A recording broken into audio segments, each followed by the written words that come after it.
Foundation chain. Create a foundation chain of the desired length for your project.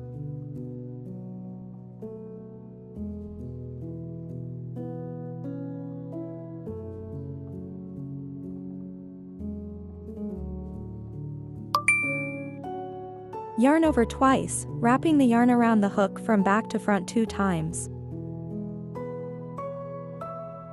You now have 3 loops on your hook. Insert the hook into the 5th chain from the hook, skip 4 chains.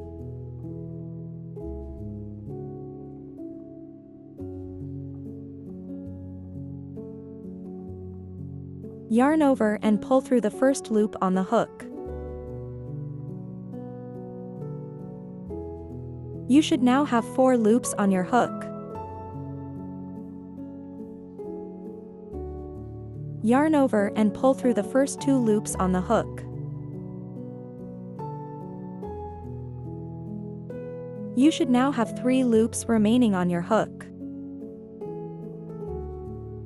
Yarn over and pull through the first 2 loops on the hook again.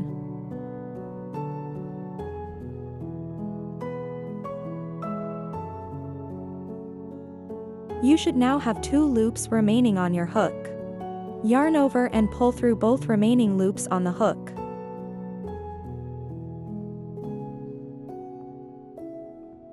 You have now completed 1 treble crochet stitch. Next, continue the demonstration.